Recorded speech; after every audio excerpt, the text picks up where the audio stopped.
አቤት ውርደት፣ አቤት ጉድ፣ አቤት ውሸት፣ አቤት የዴብ ማሽቃበጥ ነው።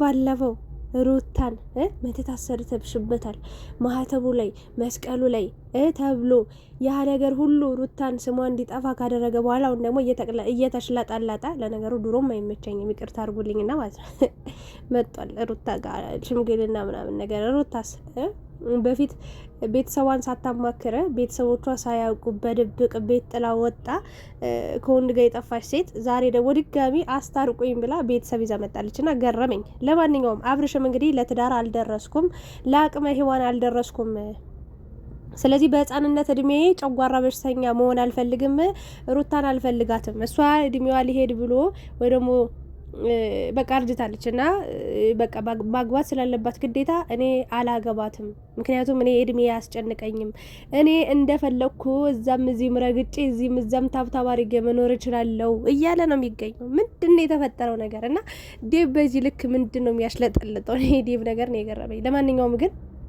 አንዳንዶቹ ከሩታ ጎን መቆሙ ወይም ደግሞ ሩታና አብርሽ አንድ ላይ እንዲሆኑ በመፈለጉ ትክክል ነው የሚሉ ሰዎች አሉ። ከሄርሜላ ጋር ሲያሽቃብጥ የነበረ ሰዓትም ጎበዝ ጀግና ሲሉት የነበሩትም ዛሬ ላይ ሩታን ለምን ደገፍክ ብለው እንግዲህ ጠብር ግፍ እያደረጉት ነው። ለማንኛውም ግን ሩታና አብርሽ እንግዲህ ችግሮቻቸው መፈታት አልቻሉም። በነገራችን ላይ ሊከሰሱ እንደሆነ መረጃ ሰምቻለሁ፣ ትክክለኛ መረጃ። ምክንያቱም ነውር ጌጡ ሆኖባቸዋል ሩታም ሄርሜላም። በተለይ አጠቃላይ የቡታጅራ ዩቲዩበሮች በሚባል ደረጃ እንግዲህ ሁሉም ላይ ማጣራት ወይም ደግሞ የሚሰሩት ስራ ወይም ደግሞ ሶሻል ሚዲያ ላይ የሚለቀቀው ነገር ሁሉም ቡታጅራ ላይ የሚሰሩ ሰዎች ሊከሰሱ እንደሚገባ ወይም ደግሞ መጣራት እንዳለበት፣ ይሄ ነገር የሚሰራው መጀመሪያ እውነት ነው ወይንስ ደግሞ ትክክል አይደለም የሚለውን ነገር ድራማ ነው የሚለውን ነገር መጣራት አለበት፣ ለህግ መጠየቅ ማየት አለበት ህግ እየተባለ ነው የሚገኘው። እኔ በጣም የምፈራው ነገር አለ። አብርሽና ሩታ በተለይ በአብርሽና በሩታ ዙሪያ የምትሰሩት ነገር ሃይማኖትን የሚያንቋሽሽ፣ በእውነት ነው የምላችሁ ትውልድን ወደ ጭቃ በቃ ወደ ገደል ውስጥ የሚከት ትውልድን የሚያበላሽ የሚያጨመላልቅ ስራ ነው የምትሰሩት። እና ሌሎቻችሁም አላችሁ ቡታጅራ እግዚአብሔርን አብዛኞቻችሁ ውሸታ እያንዳንድሽን ማለት ማን እንደሆንሽ በስም እየጠራው መናገር ይችላሉ። ስለ ሁሉም ታሪክ አውቃለሁ። ከዚህ በፊት ሁላችሁንም እያንዳንዱትን ስለምትሰሩት ስራ ተናግሬያለሁ። ኢቭን ሁላችሁም በሚባል አሁን ቡታጅራ የቀረ ዩቲዩበር አለ የለም? ለምን ይመስላችኋል? ይህንን ጥያቄ ጠይቃችሁ ታውቃላችሁ? እስኪ አስቡት። አሁን ላይ ሁሉም ዩቲዩበሮች በሚባል ደረጃ ወደ አዲስ አበባ መጥተዋል። ለምን እየተከታተሉ እንደመጡ የምታውቁት ነገር አለ የለም? አብዛኞቻችሁ። እኔ ግን ብዙ የማውቀው ታሪክ አለ። ለማንኛውም እኔ ለአብርሽ ለሩታ ወይም ደግሞ በአብርሽና በሩታ ዙሪያ ለምትሰሩ ሰዎች በእውነት ነው የምላችሁ፣ ወደ ህግ ከተካሄደ በጣም ነውር የሆኑ ስራዎች ዓለም ላይ ታደርገው ታይተው ተሰምተው የማይታወቁ ነገሮችን ስትናገሩ ድርጊቶቻችሁ በጣም በድፍረት እየሄዳችሁ የነበራችሁት ነገር በጣም ለህግ ሊያስጠይቃችሁ ስለሚገባ እያንዳንዱ እኔ እግዚአብሔርን በእናንተ ላይ ክፉ ነገር እንዲደርስ አልፈልግም። ግን ህግ ከያዘው ደግሞ ህግ ነው። ህግን ማንም ሊያስቆመው ሊያስጥለው አይችልም። ምንም መከራከሪያ ሀሳብም አይኖራችሁም። ሁሉ ነገር ተጣርቶባችሁ ከተደረሰባችሁ ነው የምለው።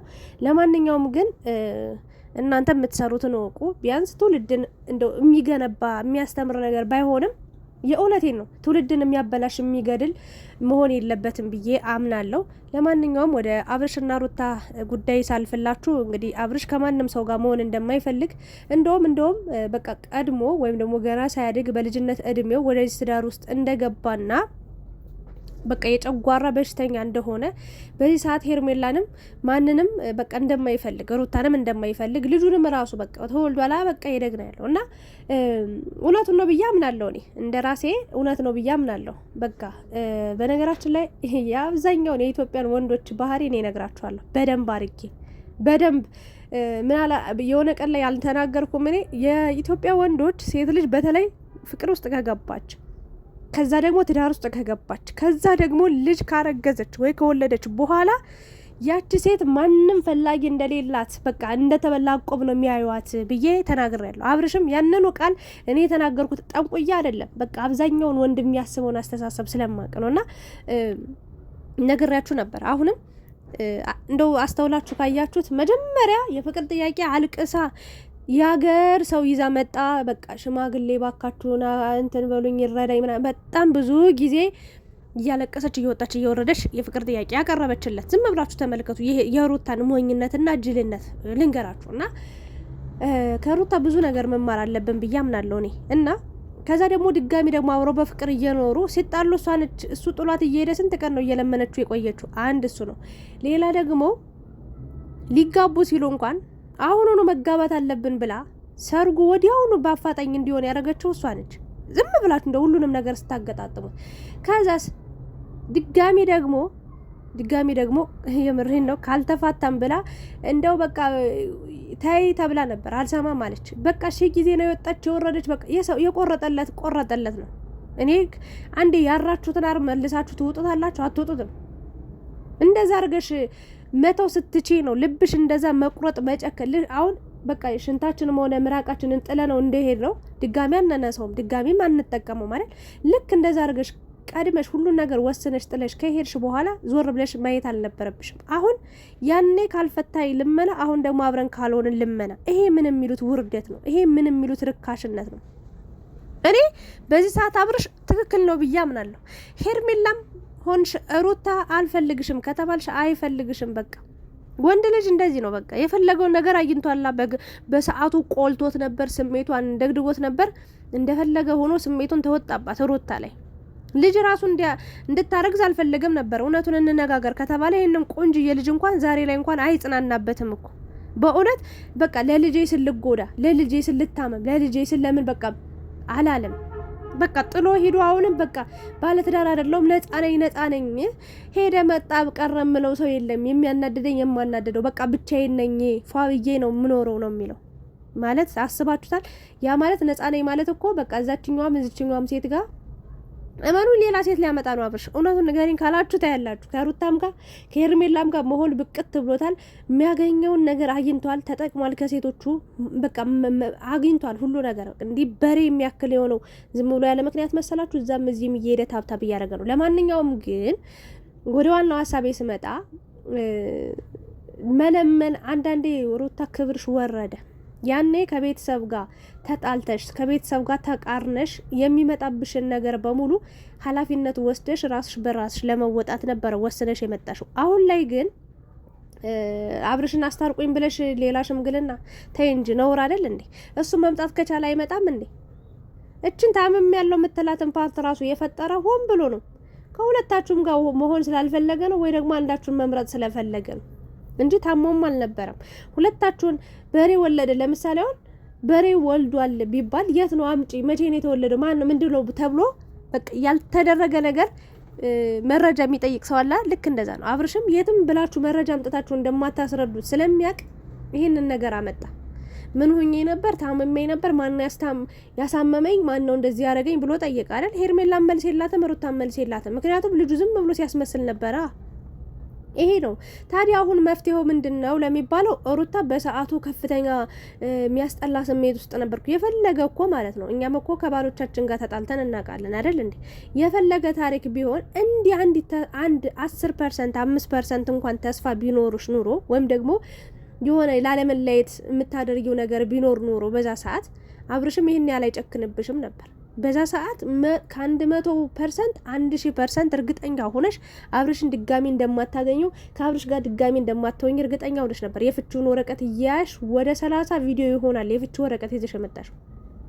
ተፋታሽ፣ በቃ አለቀ። ምንድነው ወንድ የምትለምኚው? ምን ወይስ ደግሞ አረ ሩታ አላረጀሽም፣ ወጣት ነሽ፣ ቆንጅዬ ነሽ፣ እሱ ባለሽ አሁን እድሜ ይሄዳል ብለሽ ነው ወይ? በቃ ካላገባው ምን አገባች እኮ ኦልሬዲ እኮ አግብታ እኮ ወግ ማዕረጓን አይታ እኮ ወለደች። ያው ያልሆነ ያልተሳካ ህይወት ውስጥ ባትገባ ደስ ይል ነበረ። በቃ ህይወቷ የተስተካከለ ባይሆንም ግን ደግሞ እግዚአብሔር ይመስገን ጸጋ ሰጥቶሻል። እግዚአብሔር አንድ ልጅ ሰጥቶሻል፣ አንድ ፍጡር ሰጥቶሻል። እሱን ይዘሽ ለምን አታሳድጊም? ያለ ወንድ መኖር አይቻልም ወይ? እና እኔ ገረመኝ ደግሞ ዴቭ አብርሽ በጣም መጥፎ ውሳኔ እንደወሰነ የትም ማያደርሰውን ውሳኔ እንደወሰነ ይሄ ውሳኔው ትክክል እንዳልሆነ እያወቀ አይዞ በርታ ጀግና እያለ ውሽሚትን ሲያበረታታ የነበረ ጎበዝ ነው አይደል እንዴ? ከዛ ደግሞ ድጋሚ መጥቶ ከሩታ ጋውን ይሄ ነገር ነው አብርሽን በነገራችን ላይ እያጨለለው የሚገኘው አቋም ስለሌላችሁ። እውነትን ነው። በሩታና ባንተ ህይወት ውስጥ ማንም ሰው ሊኖርልህ ወይም ደግሞ ሊያግዝህ አይችልም። ትዳር ውስጥ ግባ ይሉሻል። ከዛ የሆነ ሰዓት ላይ አንቺ ገብተሽ እዛ ውስጥ ስትቃጠይ ማንም ዞር ብሎ አይሽም። አብርሽን ተረድቼዋለሁ። አሁን ላይ አልፈልግም ካለ መፍቱ ነው። በቃ ማግኘት የሚፈልገውን ነገር አግኝቷል። እንደዚህ ነው አብዛኛው የኢትዮጵያ ወንዶች እንደዚህ ናቸው። በቃ እና ሩታውን በህግም አትጠየቅም አትችይም። በቃኝ ካለ በቃኝ ነው። የፍቺ ወረቀትም አምጥተሻል። በቃ ያልቋል፣ አብቅቷል። እና አብርሽ ገና ለትዳር አልደረስኩም ምናምን ያኔ እየሮጥክ ለነገሩ እውነትን ነው። ሩታ አስገድዳ ነው ወደ ትዳር የገባው። ይህንም ቀንድ አላበቀልክም እንጂ አርጅተሃል እኮ ሼባውናል እኮ አባቴ ሼባውናል። ገና አልደረስኩም ለትዳር። አረ ህይወታችሁ ግን ይመቻቸው እንደ እግዚአብሔር። የእናንተ ህይወት ግን ይገርማል። በቃ ጸዴ ነው። እንዲህ ተቧክሳችሁም ተበጣጥራችሁም ተጨቃጭቃችሁም ተባልታችሁም በቃ ህይወታችሁ እንዲጽድት የሚለባብሱት ልብስ እስኪዩት። እግዚአብሔር አለ የተባለ ሀብታም ባለ ሀብት እኮ የሚለብሰውን ልብስ አይደለም የሚለብሰውን ልብስ ይለብሳሉ። ከዛም በላይ ኑሯቸው የድል ህይወት ነው። ኑሯቸው በቃ እንዴት ልበላችሁ የተንደላቀቀ ህይወት ነው የሚኖሩት። ግን ፍቅር የለም፣ ጥላቻ ብቻ፣ ቂም ብቻ፣ ውሽምነት ብቻ፣ ዝሙት ብቻ፣ ሌላ ታሪክ የለም። እኔ አሁን ልናገር የምችለው ነገር አብርሽ በቃ በቃኝ ካልክ በቃኝ ትችላለህ፣ መፍት ነው። ስለ ድሮ እናውራ ከተባለ ሩታን በብዙ መንገድ በድልሃለች፣ ጎድታሃለች። አንተም በብዙ መንገድ በድልሃታል፣ ጎድታሃታል። ግን ይሄ ሁሉ ነገር የመጣባችሁ ብቻችሁን የነበራችሁ ሰዓት ሰላም ነበራችሁ። ባይ ዘ ወይ በጣም ሰላም ነበራችሁ። አሁን እህት የሚባል ነገር አክስት፣ አጎት ምናምን እስከ ቅምቅም አያቶቻችሁ ነው የመጡት። የምሬ ነው ዘመርን እያሉ ግን የመጡት ሁሉ አንደኛው ከአንዱ ጎን ይሆናል፣ ሌላኛው ከአንዱ ጎን። ከዛ በይው በለው በቃ ሰይጣን ነው የሚልካቸው በነገራችን ላይ። ትዳር ደግሞ እንዲህ ተሆኖ አይመራም። እና ሩታ እንደውም ለአንቺ ግልግል ነው ብዬ አምናለሁ። አብርሽ እንዲህ በቃኝ ብሎ ከሄደ ይሂድ። እስኪ አንቺ ኮራ በይ ተመልሶ እግርሽ ስር ይኸው እቺ ቃል ለሰማይ ለመሬት ማለት ነው ለታሪክ ትቀመጥልኝ። አብርሽ ሩታ ቆርጣ ብትተው እንዳላይ ብትለው ማለት ነው። የእውነቴን ነው የምላችሁ። ተመልሶ ግራ ስር ተደፍቶ ባክሽ ይቅርበኝ ስላላሳለፍናቸው ጊዜያቶች ጥሩ ጊዜያቶች ብለሽ ስለ ልጃችን ብለሽ አብረን ልጃችን እናሳድግ ብሎ እያለቃቅ እንደ ሩታ የሚችለው ሴት የለም። አብርሽን ማንም ሄርሜላም አዲስ ሆኖባት ነው እንዲህ ትክ ያላት እየፈላባት ያለው እና ሄርሜላም በጊዜ ወዷለው ያለሱ መኖር አልችልም እሱን ተለይቼ እንደ ሩታ ቀብ ያረግሽና በቃ ካንቺ ጋር ሲበቃው እንደ ሸንኮራ መጥቶ ይወረውርሻል። በቃ ልክ እንደ ሩታ ማለት ነው። ለትዳር አልደረስኩም ይልሻል። ያኔ እድሜ ገና ለአቅመ ሔዋን ለአቅመ አዳም አልደረሰም ብሎ ባይ ይልሻል። ያኔ ደግሞ በቃ ሩታ ጋር እኩል ትሆናላችሁ። ምናልባት እንግዲህ አንቺም ለሩታ ሩታም ላንቺ ያኔ ትተዛዘናላችሁ ብዬ አምናለሁ። ግን እኔ ሩታም ሄርሜላም አብርሽን ወንድ ነው ብያችኋለሁ። እኔ ለሴት ሁሉ የመወግንበት ምክንያት አለኝ። አንድ ሴት ልጅ ወደ ትዳር ስትገባ ምን አይነት ነገሮችን ጥላ ምን አይነት ነገሮችን ትታ በምን አይነት መንገድ መከራ ውስጥ አልፋ እንደምትመጣ ስለማቅ ከዛ በኋላ ደግሞ በአንዴ ልቧ ከተሰበረ ሌላ ወንድ አምና መኖር ስለማትችል ለሴት ልጅ አደላለሁ። ወንድ ልጅ ይኸው ከሩታ ጋር ታብታ ባረገ፣ ሰለቸው፣ አስረገዘ፣ አስወለደ፣ ሄደ። ሄርሜላ ጋር ታብታ ባረገ፣ እስኪ በቃው ተወጣባት፣ በቃ ስሜቱን ተራገጠባት እንደፈለገ። ከዛ ባይ አላት አይደል? ወንድ እንዲህ ነው። ነገ ደግሞ ሌላኛዋ ሰው የት ጋር ይሄዳል? መሄድ የለመደ መሄድ ነው በቃ። ለዛ ነው ወንድና ሴት ልዩነቱ ነው። አንዳንድ ቀፋፊ ወንዶች አሉ፣ ቅርታ አድርጉልኝና መልካም ወንዶችም እንዳሉ ሁሉ በጣም ደግሞ የዘቀጡ የወረዱ የሴት ማንነት የሴት ክብር ያልገባቸው እናቴን ወዳለው እያሉ በውሸት እህታቸው ላይ እንዲደርስ የማይፈልገውን ነገር ግን ሚስቴ ነች ብሎ ካገቧ ሴት ጋር ስንት ታሪክ የሚያደርጉ ሰዎች አሉ። ስንት በደል የሚያደርሱ ስንት ግፍ። ብቻ የኢትዮጵያ ወንዶች ጠግባችኋል። እኛ ጥጋብ ብሏችኋል። ጥጋባችሁ ይብራል። ሴቶቹ ራሳቸውን አስከብሮ ለማለት ነው። አመሰግናለሁኝ። ያዙ ይልቀቁኝ እያለ ነው አብርሽ። እስኪ ይዛችሁት ልቀቁት። ለምን እንኳን በፕሌን ቀርቶ ለምን በወፍ ተጭኖ አይበርም? እኛ ምን አገባን? ምን ትጠቀሚያለሽ ሩታ? እንዲህ ሁሌ ቅስምሽ እየተሰበረ ሁሌ ልብሽ እየተሰበረ ከዚህ ሰው ጋር ከዚህ ህይወት ጋር ብቻ እኮ ብቸኝነት እኮ ጌጥ ነው። እግዚአብሔር ውበት አለው። ሰላም አግኝተሽ ያማረሽን በልተሽ ጠጥተሽ ያማረሽን ለብሰሽ እንደፈለግሽ ወጠሽ ገብተሽ ተዝናንተሽ ብቻሽን ጭቅጭቅ የሌለበት ህይወት አይ ላቭ ማይ ሲንግል እያልሽ በቃ ሲንግልሽን እየጠጣሽ ለጥ ነው። ጨርሻለሁ።